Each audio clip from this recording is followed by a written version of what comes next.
Okay, we are live.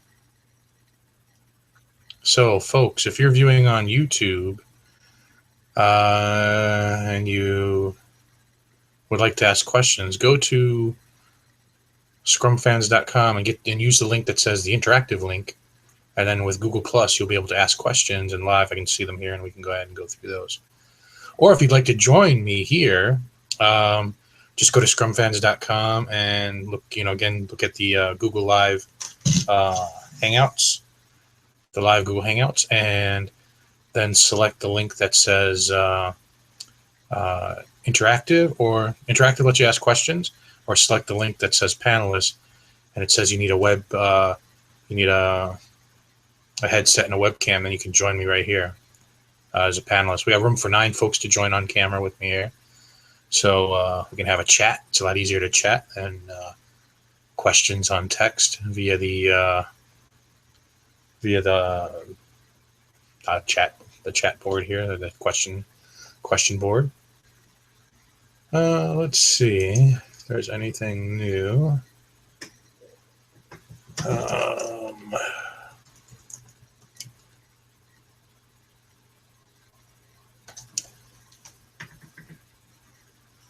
Looking around, see if there's anybody talking about anything in particular.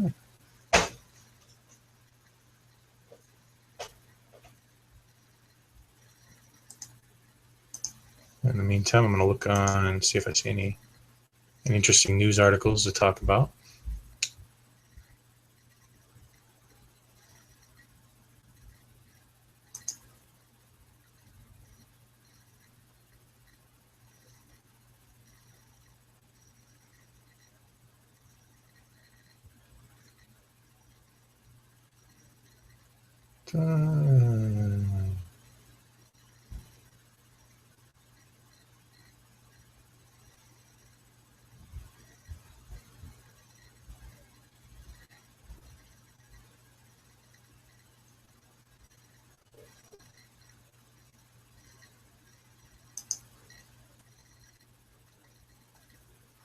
I'm going to start, you know what I'm going to start doing? I'm going to start clipping news stories for us to chat about. It looked like we had a number of people that were joining us today, so I was hoping we'd have a lot more people here, but I'm going to plan for the next one by having some articles to chat about for us. In the meantime, I'm going to go through just what kind of interesting news we might have up here. Any kind of news stories on Agile or Scrum.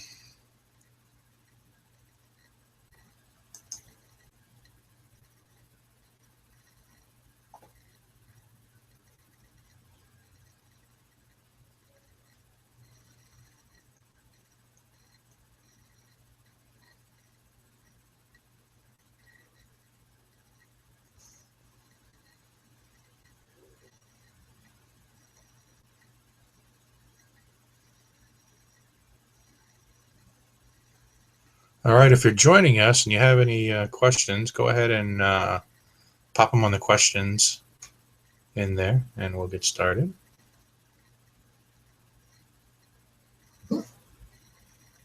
Looking for more viewers to jump in on questions, or jump in with the panelist link and come in and join on with us live. Kind of getting these things there. That's Scrappy joining us. He likes to jump in every now and then. Hey, good to see you folks jumping in. Looks like we're getting a few folks jumping in. I know sometimes it takes a little while to get the Google Hangouts working.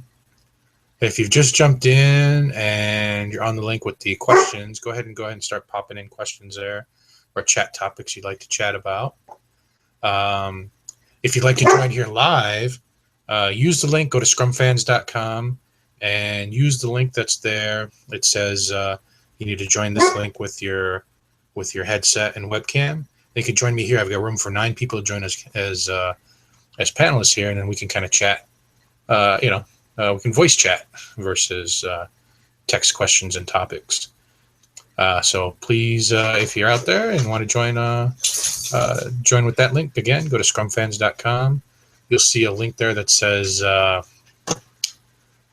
it'll actually say live Google Hangouts. Click that and then click open that post, that blog post, and you'll see a number of links there. The bottom link, I believe, has the panelist link where you can actually join again here live with the headset and the webcam, and you can we can actually chat. We can chat Agile and Scrum for posterity.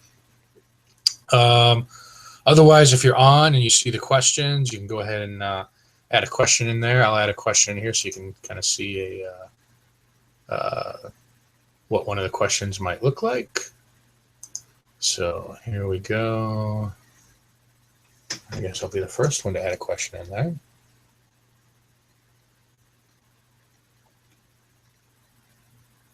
And I'll say, how can I join as a panelist on camera? Okay. So for those of you that are on Google+, you might see that now. A question should be popping up there as far as how can I join as a panelist. You can vote on these as we start seeing more questions. Right now there's one question up there, but if you're there, feel free to jump in and add more questions in there. If you'd like to join as a panelist, feel free to join as a panelist. So I'm just selecting this answer right now that we will be answering.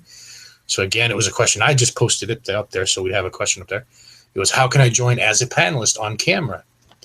Just go to ScrumFans.com, right, and choose a link. You'll see up at the top of the menu, there's a live Google Hangouts. Go ahead and select that live Google Hangouts, and then select the blog post there, or the picture. You'll see like a little image of a Google Hangout. You'll go ahead and select that picture, the title of the blog post. And then within that post, you'll see 3 different links. The top link is for interactive, where you can join and ask questions via text. The next link is just to view via YouTube, but via YouTube, you're only seeing the video broadcast. You're not being able to interact. And then there's the third link, which is a panelist, where you'll come in using your headset and a webcam. Otherwise, it's there's be all kinds of crazy feedback and stuff.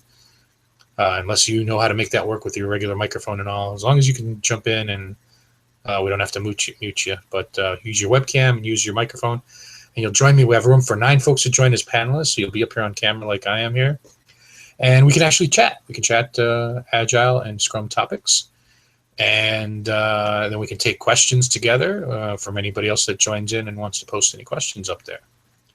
So again, if you want to join as a panelist here with me on camera, go to ScrumFans.com and select the menu item at the top, Live Google Hangouts. Then click on the blog post, and inside there, pick the link that says, "I want to join with," the link for joining with a webcam and a headset, and then you'll jump in and join in here with me. You're live. We'll be here live. So we are live right now. It's about 5:10 on the West Coast, 8:10 on the East Coast, and 7:10-ish on the in the Midwest. So let us see. Anybody else? I see we got some viewers here. So if you are viewing and you're on the link, go ahead and click the Q&A so that you can actually join. You can actually ask some questions or post some topics. What kind of topics do you want to get? So hit that Q&A link, and where it says questions and answers, and you open that up, and you can actually just type in a question there, and we'll go ahead and take some topics. If you got a webcam, microphone, feel free to join as a panelist, and we'll actually sit here and we'll chat a little bit. So I was pulling up, seeing what kind of articles we might have here in news on Agile, and I see one that just came out April 20th. Came out in the Harvard Business Review, and it's called "The Secret History of Agile Innovation." I haven't read this one. I'm going through this live right now because I wasn't planning on doing this. I was hoping we'd have some folks with some questions and topics, or maybe some folks on as panelists. So we'll do this. This is going to be kind of boring. I encourage you to jump online with me, ask some questions, ask some topics that you want to talk about, or any questions that you have. If you're thinking of going towards Agile, you already have Agile, you have a case study, a scenario, a challenge that you have in Agile right now, or you'd like to do a little troubleshooting or retrospective on something that you're going through. You're thinking of studying for the Agile, or you're a project manager or a developer or something else, and just a question about Agile or Scrum in particular. So what do we say here? This is from the Harvard Business Review. Again, it's called The Secret History of Agile Innovation. It's published on April 20th. So just yesterday. And the authors of this one, Hirotaka Takuchi, Jeff Sutherland, of course we know him as a co-founder of Scrum, and Kay Rigby. And I believe Hirotaka Takuchi was the original author of the 1986 article on Scrum, but I'm not positive on that. I'd have to go back and look on that. But so the article, so this is going to be like a little reading the news, huh? Until somebody joins in with a topic or joins me as a panelist, right? Talking about, I'll just kind of skim it here. They're talking about, you hear a lot about Agile innovation these days. People using it to get things done faster. They say it's poised to expand farther beyond IT. I just saw an article last week that actually hit that, and they actually they did a survey, some statistics on Agile statistics. And the latest statistics say that Agile has finally passed Waterfall as the preferred methodology for software development lifecycle in an enterprise world. So I know there was a period of time where it was, a percentage. It was still Waterfall was the overall methodology used. So nice that to see that Agile has overtaken Waterfall, as I think most of us believed it should have or would have at some point, right? So many experts believe it's now poised to expand far beyond IT. So they're saying as far as Agile, they're looking for it to expand beyond IT, and they're saying that's ironic because that's where it started, right? The original article that kind of started this whole, I think, where they first mentioned Scrum was they're talking about it in manufacturing. It was back in the 80s in Harvard Business Review as well. They're talking about Scrum in the not Scrum, but they weren't even talking Agile at that time. They're talking of Agile concepts and principles, but they're using it for actual physical manufacturing, product manufacturing. And that's when, Jeff and Ken, they kind of latched onto that and, realized that that's something that it's very similar into what they were doing with software. So those of you that notice, the two main bodies of Scrum certification are the Scrum Alliance, right? ScrumAlliance.com for the CSM, the Certified Scrum Master, and which was founded by Ken Schwaber, right, the founder of Scrum. But then he left there and started Scrum.org, and that now is the PSM, the Professional Scrum Master certification. And where CSM doesn't focus specifically on software, they say it's open to management of products other than just software. Ken's Scrum.org specifically says that is for software development. So it'll be interesting, with things like this coming out and Scrum and Agile being used elsewhere. Who better to implement those kinds of consulting than folks that have been used to using Scrum in the, Scrum and Agile on a regular basis with software, right? So there might be new consulting opportunities opening for folks that are used to doing Agile in the software world to start taking it into the product and manufacturing world, right? Where we may not be experts in product manufacturing, physical product manufacturing. We've got that background. with Agile and Scrum, and we can take that and start using that there. So this could be the beginning of some really good, interesting expansion of job opportunities for folks, right? And I'm just kind of making assumptions based on what I just read in the first couple paragraphs here, but that's we're seeing that more and more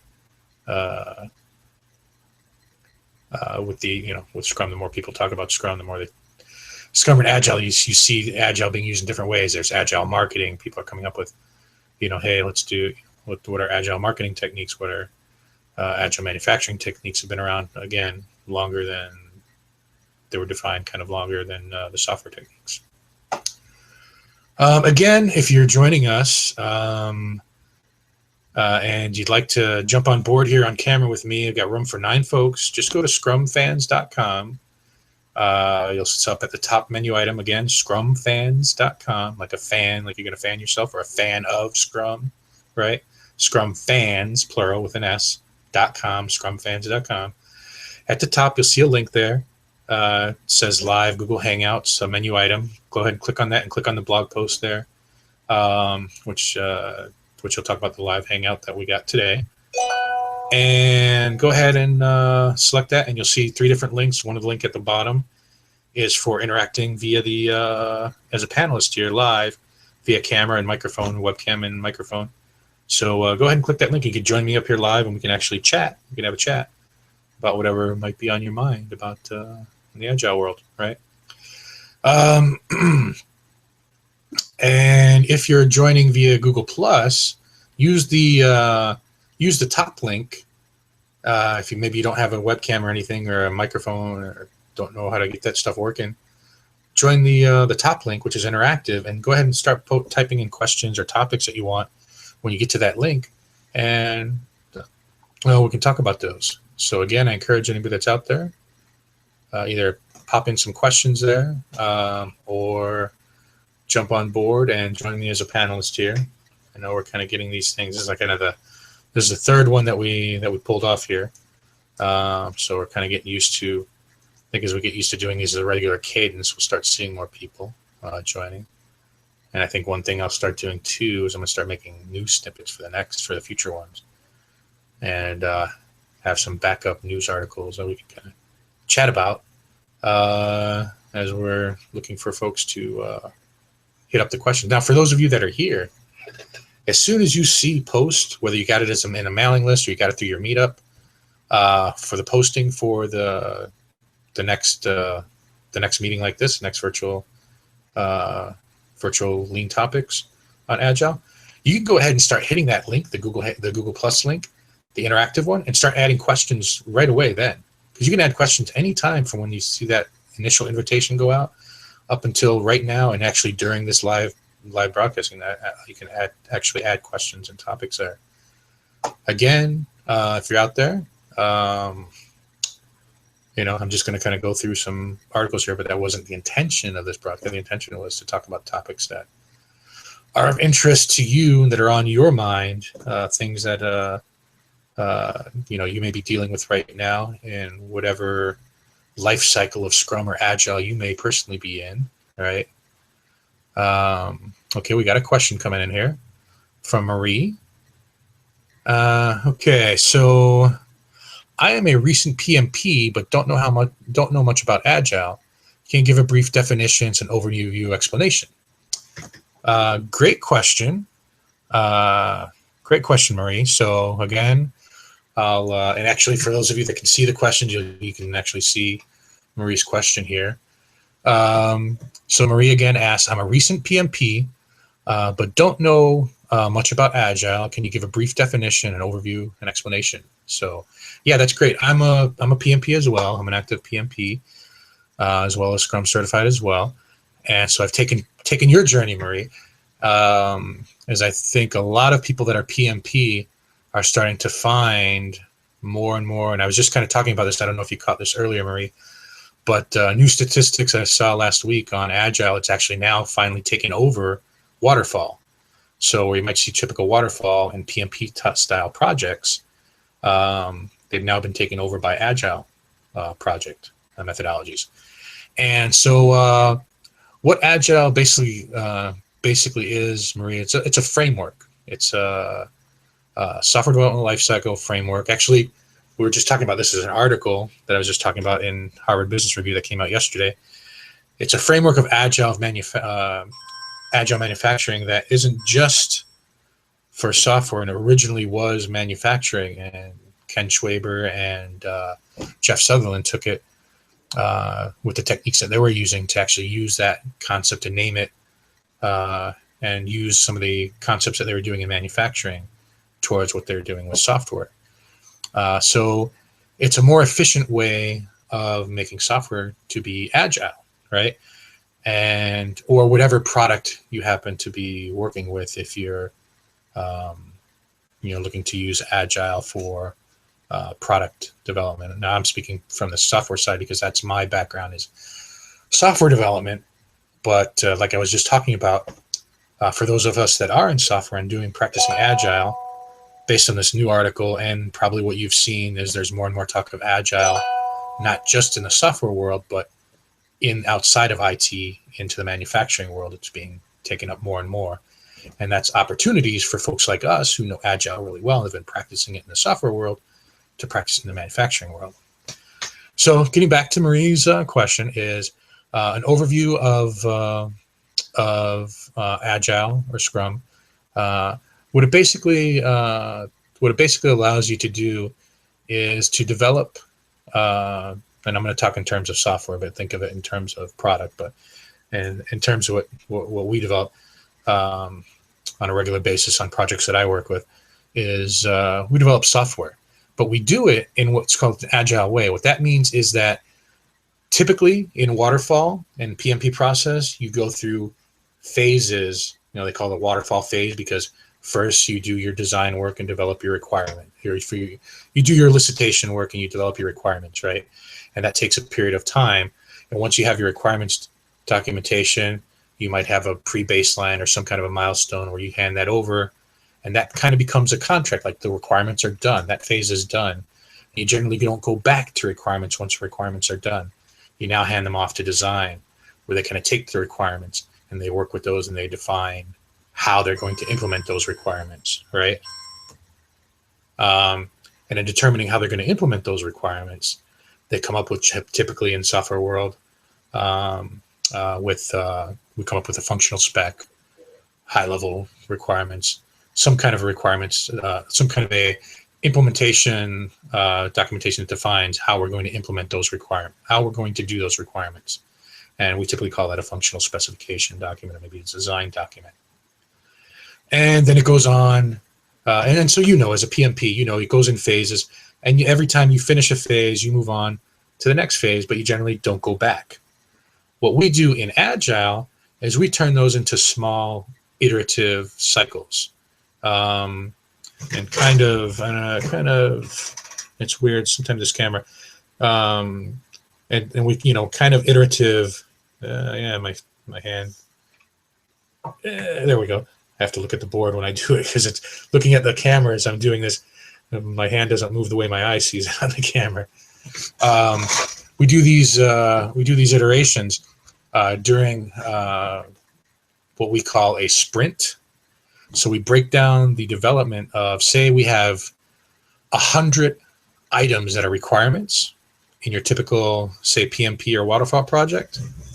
And those 100 items are what you want to get done. And maybe the estimation is 1 year to get those done. And you go ahead and do that project in 1 year. And at the end of that, you have your tested product and people, talk about, oh my gosh, these things were right, these things were wrong, that kind of stuff, right? In the Agile world, as we take that down in iterations, and maybe we work on that every 2 weeks, we take a chunk of those 100 items and we work on them. And we go through the whole cycle that you just went in the long process. So within 2 weeks, we go through the requirements and create the functional spec and do the development and do the testing and finally do the integration and make sure that it's ready to go to production. And it actually is, at the end of those 2 weeks, what we've developed is ready to go to production. And it's up to the actual product owner, the person that is on the business side, representing the business side, whether they want that to go to production or not. So, and it allows you to be very agile in the sense that those 100 requirements, they were set fixed at the time that you started that 1 year project.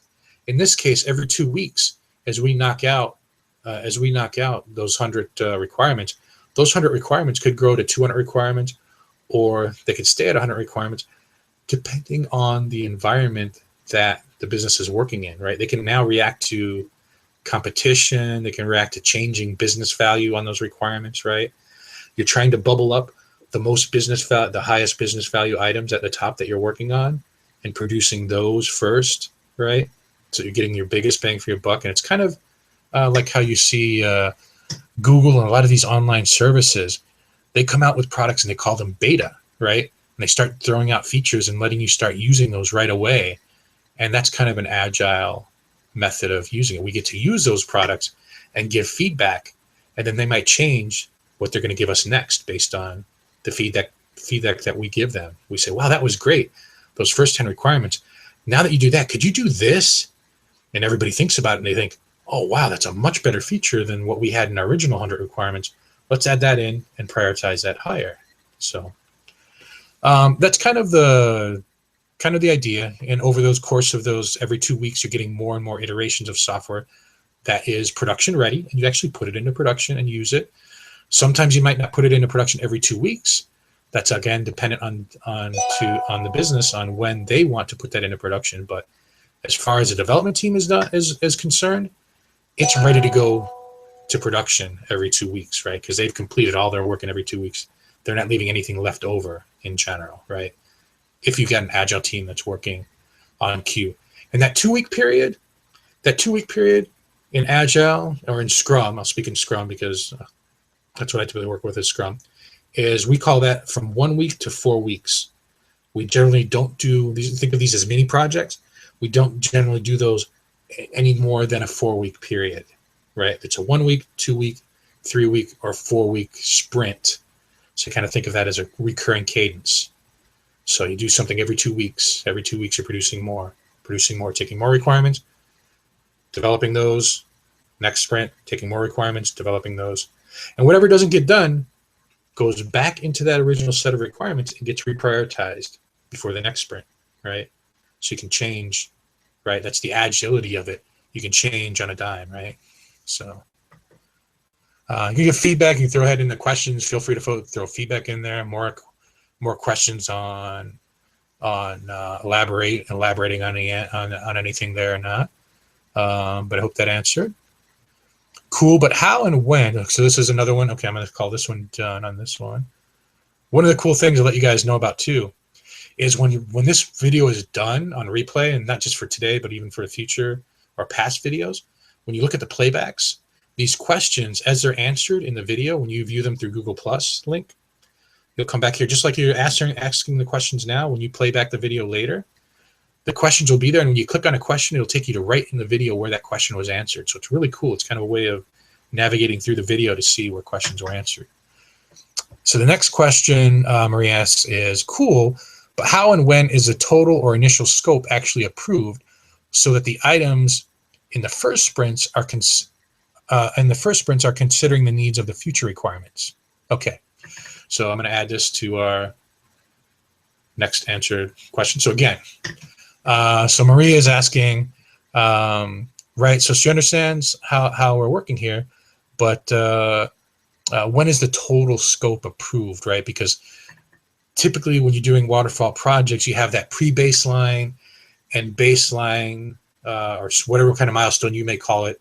I know we called it at Microsoft, we called them pre-baseline and baseline, and a lot of other projects might call them differently. They may call it requirements approval and then functional spec approval. But there's typically a phase where you define the requirements and you say, yes, these are the requirements we, the business, are agreeing that we want done. And then you go through the design portion, right, where the development team comes back and says, okay, we've reviewed all that, and here's how we're going to implement it, and this is what we're going to implement. And there may be some of those things that could or couldn't be done depending on the design work that was done, right? And this is typically what we call baseline. the final approval of saying, this is the scope that we're agreeing to do when we start our coding phase, right? And what we're agreeing to give to you on code complete. So that's on a typical waterfall or a typical waterfall project, PMP type project, right? Where you're going to actually say we're done at that baseline phase.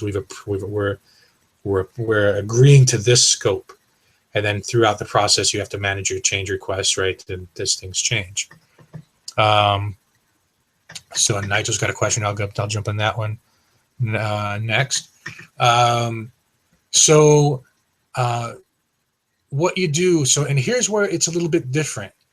They agree to the high level requirements, and here's where in the agile world we kind of have to, it's an education process to get the business used to understanding that we want to go less towards contracts and agreements as far as saying this is exactly what we're going to get and agree on the scope. What we want to say is this is the high level scope that we want, the high level requirements, and they define what milestone requirements or releases they want and what they want to accomplish in those. And we agree to those, but then the specific requirements, everybody understands that those could change over time, and that's to everybody's benefit, right?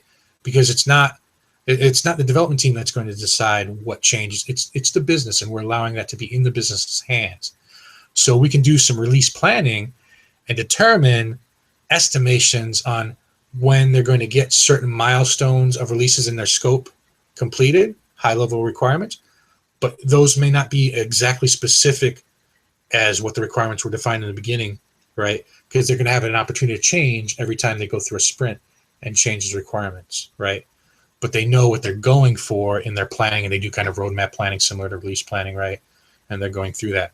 So there isn't a precise exact contractual agreement, except if you're doing a consulting agency and you're doing this for a client, you might have a contract that says, okay, yeah, here's our fixed. And some consulting agencies say, yeah, here's our fixed. And they don't even understand, they don't even care or know that you're doing Agile in the background. You're just agreeing to that, and you're doing Agile in the background, right? So in consulting agencies, there may be a scope approved up ahead of time, similar to waterfall, but unbeknownst to the client, in the background, the development is being done via Scrum or Agile, right? And they're producing things ahead of time and actually delighting the client in showing them finished product ahead of time, right? And getting feedback as they work on things. So yeah, it's a little bit less. Maria, it necessitates a re-education on the business side to get them comfortable with the fact that they're going to be able to react, and they're going to actually be able to see things much earlier rather than before. They had to wait 9 months, 6 months, 9 months, 12 months before they actually finally saw any final product, right? That actually worked. And here we're telling them every couple of weeks you're going to start to see finished product and functionality that you can put to production. And they usually start to see the value in that, right? Because they start to see business value being accrued immediately, right? Return on investment. So I hope that answered. If it didn't, go ahead and just look for any kind of clarification you want on that. Let me look at Nigel's question here. We can use to try to align strengths with on release dates or marketing campaigns. Okay, so this is along the release planning terms. So Nigel asked a question: what techniques are commonly used to try to align sprints with long-term release dates or marketing campaigns? I just want to know is for anybody that's out there, if you'd like to join me here on the panel and take a crack at these questions too. This is just from my perspective, right? My perspective, my experience. The whole idea is that everybody, we're all here to share, right? So other folks here, I know we had on the previous panels that we did, we had people on here join that had lots of Agile experience too, and some great feedback on questions. So if you're out there and you want to join me here right now, just go to ScrumFans.com. Click on Live Google Hangouts, and then click on the blog post, and then I think it's the last link. It says, have a headset and a webcam, or if you have a webcam and a microphone, go ahead and use that link, and you'll join right up here. I have room for 9 people to join me on camera here, and we can chat. And even if you're not an expert, you want to just come on and just ask questions and chat. Come on board and we can chat here. And we can get your perspective, get everybody's perspective on things and whatever kind of topics you want to talk about. So back to Nigel's question. Again, I'll reiterate the question here for us folks. It was, what techniques are commonly used to try to align sprints with long-term release dates or marketing campaigns? So this is kind of like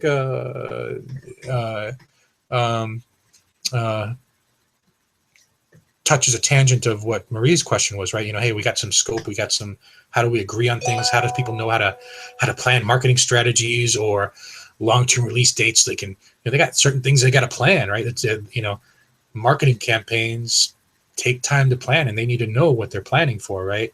So just to tell them, oh, something's coming and it's going to come every 2 weeks, they're like, it doesn't give us time to plan for anything. So it's a process of what we'll generally call it release planning, Nigel. And some of the techniques that we might use is, so say we have 100 requirements, right? We'll call them 100 they're called product backlog items, and they're usually defined as stories, right? And suppose we have 100 stories or product backlog items. These generally represent some kind of functionality, meeting some kind of a goal for some kind of user, right? So we have those 100 requirements in our initial scope, and maybe the sprints haven't started yet, development hasn't started, but we do some sprint planning, we do some product backlog planning and product backlog refinement, using the dev team as we get the dev team engaged to start giving us estimates. They start giving us estimates on these stories, so we kind of have a feel of how much time they're going to take. Some people believe in estimating in a relative fashion, meaning kind of like search sizes, high, medium, low, so you kind of know in a relation something's going to be big or small. I like to actually do estimations in man hours because it's pretty realistic and people all understand that. When you get into search size, there's different reasons. You'll see lots of debates on that kind of estimation. But however we create our estimations, suppose we do them in man hours, so we actually have something close to, timing in weeks and all, right? We'll actually have those stories defined with an effort estimate. So maybe one story will take 80 hours to complete. Another story might take 20 hours, another story 10 hours, another story 120 hours, right?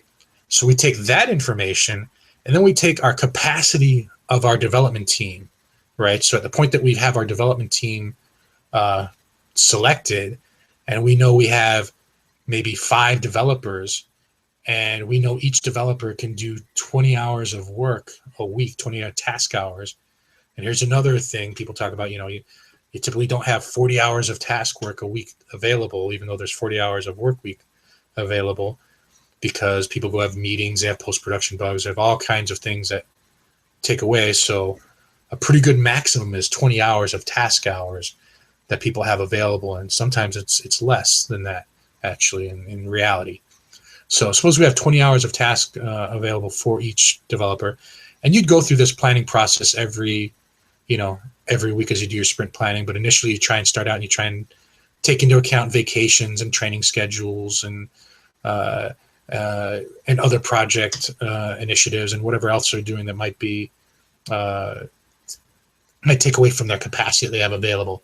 And so you get that total amount of hours available from the development team, and you start plugging in. Now you just do math, right? And you start saying, okay, based on that, I have 100 hours of work available every week.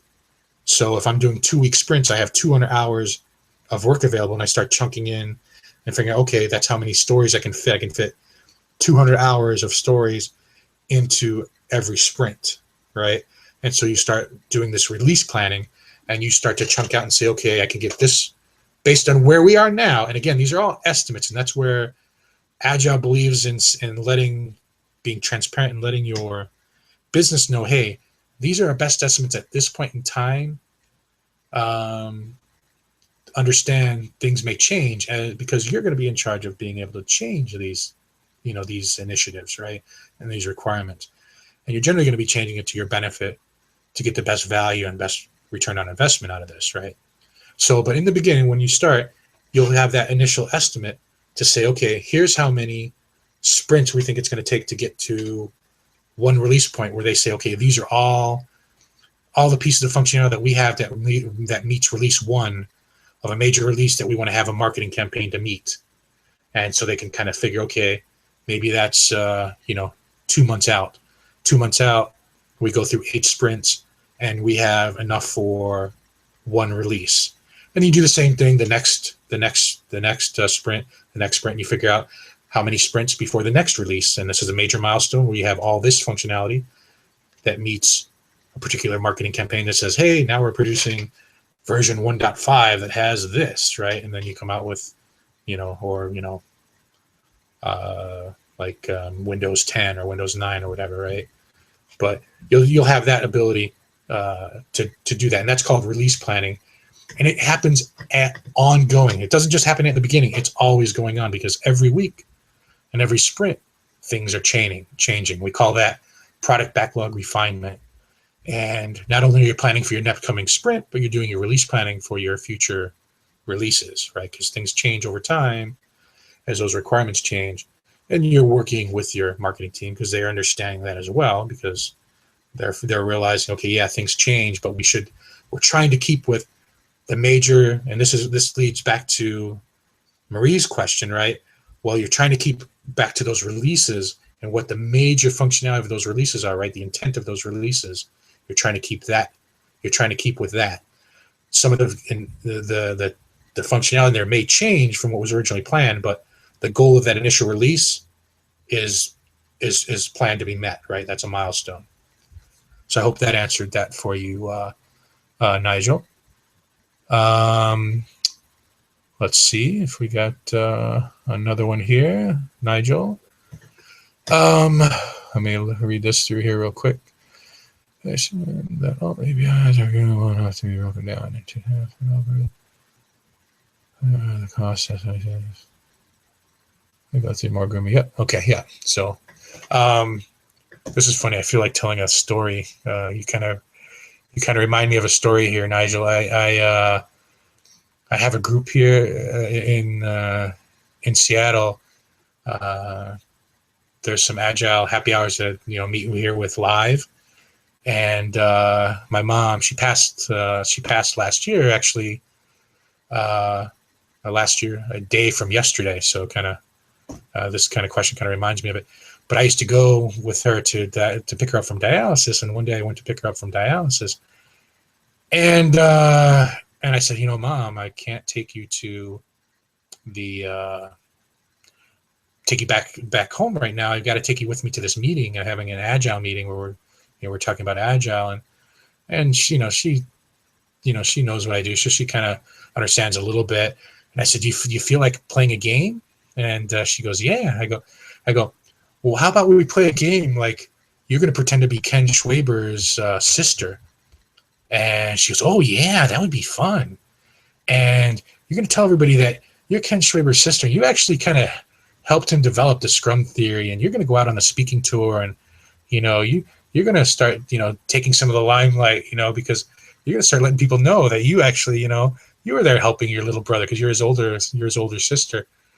And I met you there actually visiting my mom in dialysis, and you were there, and you decided you wanted to come and talk to the Agile group and kind of get your feet wet into the group. So, this sounds like fun. And I told her, I said, if you ever get caught, I gave her like a few, and this is kind of goes back to the framework of Scrum is simple, but it's an art. It takes a lifetime to experience. So I gave her some basic answers on basic frameworks of Scrum to answer. And I said, if you ever get a difficult question, I want you to just ask the person, say, you know what? If you just, I find that people have the answer if they just think about it a minute, because the framework is so simple. If you think about it in the sense of the framework, you'll come up with the answer on yourself, and I'll tell you how you're doing. So you just try and give me your answer to that question. It's a very good question, but I think you might know it. So let me know what you think. And she would do that throughout the night. It was so funny. And when they caught her on something that she wouldn't know about, she would go, and we didn't rehearse this, but she just did this. She goes, And she goes, they would say something like, "Don't you mean so and so?" She goes, "I'm 72 years old and I just got done from dialysis. So give me a break, honey." So that just cracked me up. So, and your question reminded me of that because, so I'm going to read everybody Nigel's question because you almost answered it here, and this is a perfect. So I think you get the sense of this. Yeah, you're right on the sense of this. Is so Nigel's question. So that was a good flashback memory for me, Nigel, and I appreciate that your question there. So, is the expectation that all PBIs, product backlog items, are groomed well enough to be broken down into tasks for developers to take with release planning, right? So they can take that release planning, or are the cost estimations at this point very high level estimates, which will go through more grooming before dev work? So yes, you answered it exactly at the end there. Your assumption there was perfectly correct. So the estimations are high level, and generally, if you were to scale the requirements on this is like, requirement 1, prioritize. This is 1, so this is the first thing that you want to be done. 1, 2, 3, 4, or say 1, 2, 3, 4, 5. Number 1 is going to have the best estimation and the best detail, right? Because they know it's going to be going into one of the next sprints. 2, again, if they think this is going to be going to the next sprint, it's going to be pretty good. But suppose these 2 are about as much as capacity can handle for the next sprint. The next ones might be less detailed and less estimation available, and maybe not quite ready for the next sprint planning meeting yet, but they've got some initial estimates. They got estimates enough to do, like you just said, the release planning.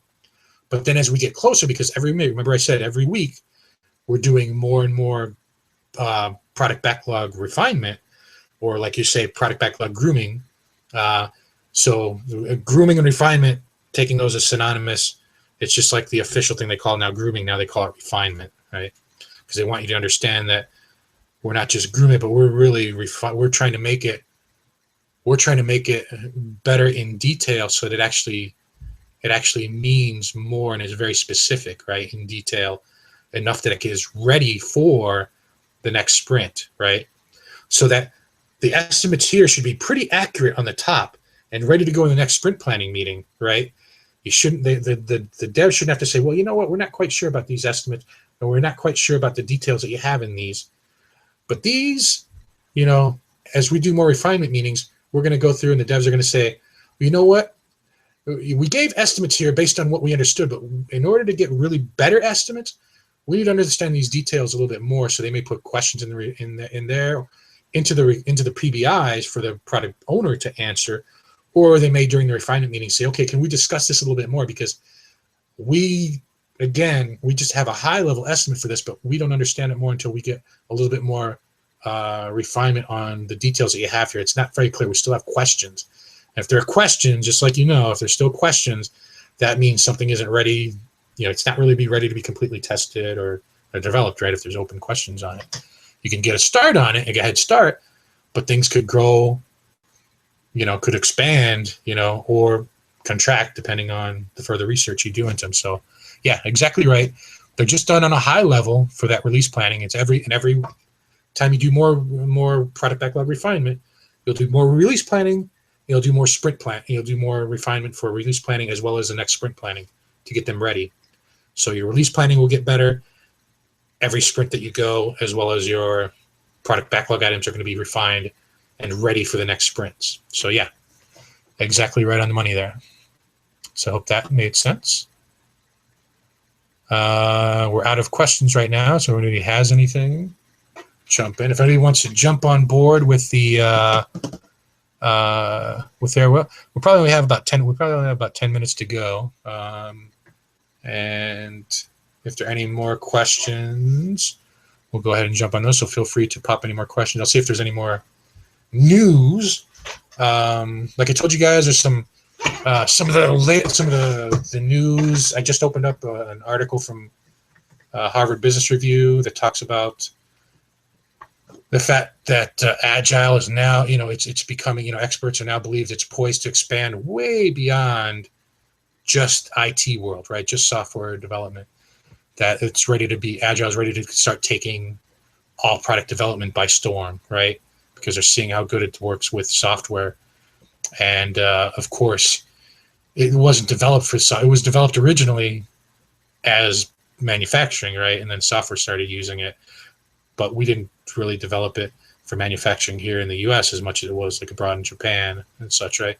So, so that's just opportunity for us that have mastered Agile in the software development world.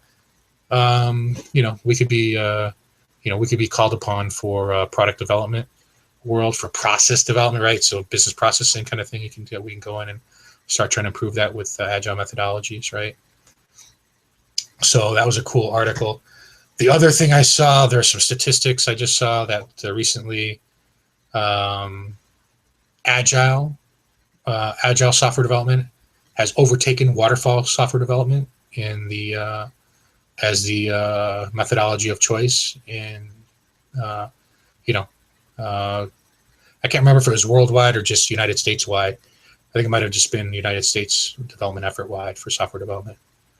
So I thought that was pretty interesting. I think we all kind of felt that's where it's going. I know Marie was asking a question about going from PMP to Agile, and I kind of did that as well. I started out.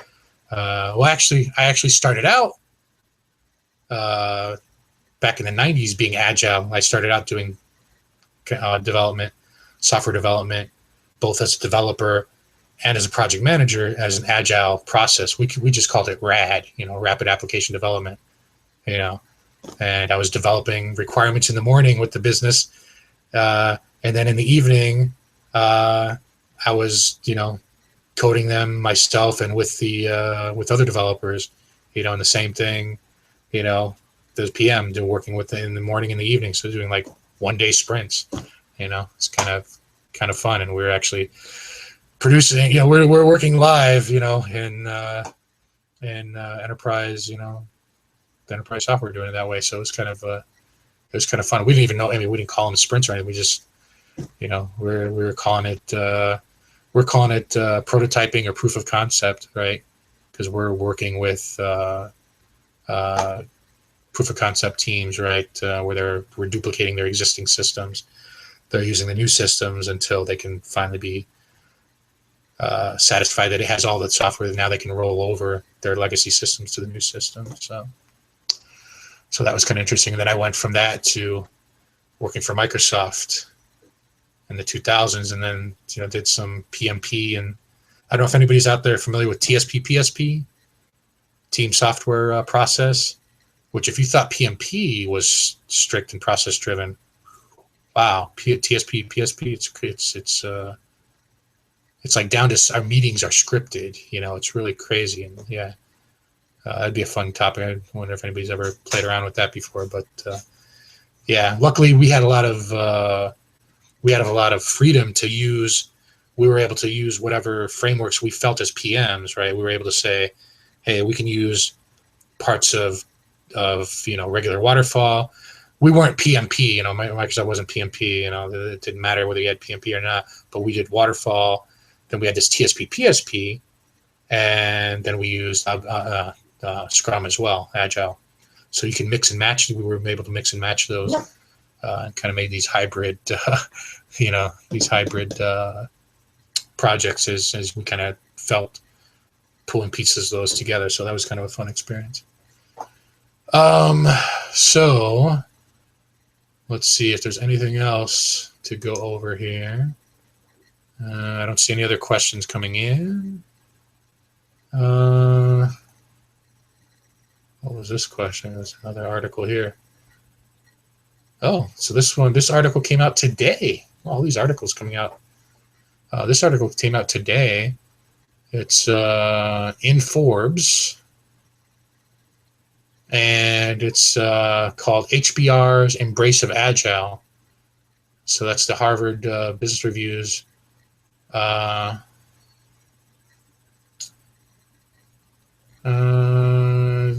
issue. Harvard Business Review by management, not just history of Agile, is major advantage. Scrum. Well, like I said, I'm going to read some of these articles ahead of time next time, because I'll know to come to come pre-planned in case we don't have topics to discuss. We'll discuss some articles. So yeah, they're saying scores of books, but HBR, remember Harvard Business Review, that was where the original Ken and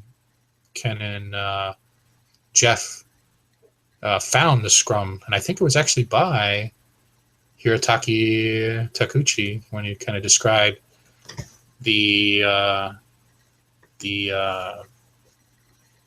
methodology of doing product development as a Scrum type of, he called it a Scrum, right? And that's where they kind of took that and kind of developed it. And so that's a good idea for how they're going to define this. Scores of book have been written about. I'm just going to go skimming through this article for you guys, see if there's anything. It says, now HBR has finally recognized that Agile is something significant for management generally, but exactly what? Now Agile methodology, says BR, involve new values, principles, practices, and benefits that are radical alternative to command and control style management. Ah, yes, they're realizing that whole, right, one of the tenets of is to have self-directed teams, right? Going from PMP, so here's another thing for Marie, if you're still on, going from PMP to Agile. PMP, we're used to being in charge, right? A project manager, we're in charge of the teams and the work, and everybody's used to coming to you and saying, oh, what do I do next, right? What do I do next? Whereas a Scrum Master, you're typically a coach, right? They're self-directed. They're the ones in charge, right? Their team is in charge of figuring out how they're going to do everything and what they're going to do. They call it self-directing, right? And so we're what we call a servant leadership role, right? Where we're trying to make them the best they can be, improve their productivity, and coach them to follow the framework, right? And get the top benefits, the highest benefits, maximize that productivity from using the framework of Scrum, right? So they're kind of saying that, yeah, that's a lot of, when you go back and you look, there's I remember some articles about this. Some of the highest profit producing companies are the ones that have high levels of trust, right? They allow their teams to make mistakes and learn from mistakes. But again, that's kind of empiricism, which is one of the tenets of the Scrum theory, right? So kind of the background, right? We allow everything to be transparent. We allow for inspection and adaptation, right? So we learn from trial and error. So that's kind of a fun process. I think we're at the end here. Give it 1 minute if anybody has any final topic, question. You got a situation, scenario at work you'd like to ask about or something like that, feel free. Otherwise, we'll call it for today. You can see the replay of this, and we're really cool when you do the replay. If you go into the Google Plus link, you click on the questions, it'll take you right to where in the video those were answered. So that's really cool, really awesome.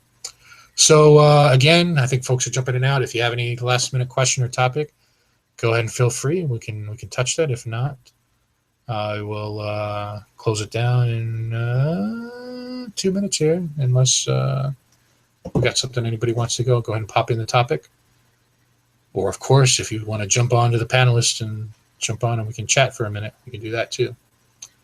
But any last minute question, topic, feedback, go ahead and feel free to pop that in there. And feel free to go ahead and jump on ScrumFans.com and add, I'll post this up there too. You can add feedback under there too. When I get that posted on, I'll probably post that later tonight. And I'll post the previous two as well. One of the ones is posted there. We missed one. So we got 3 total of these over March and April so far. And then we'll do one. We're going to start doing an East Coast and a West Coast every month. So you'll start seeing those up there. So I want to thank everybody for joining. There's a lot of fun. Next time I'm going to have some, this is part of the inspection adaptation. Next time I'm going to have some articles ahead of time in case we have no questions. I'll have some topics to discuss with you guys and share some new news on Agile and the Agile world with you, right?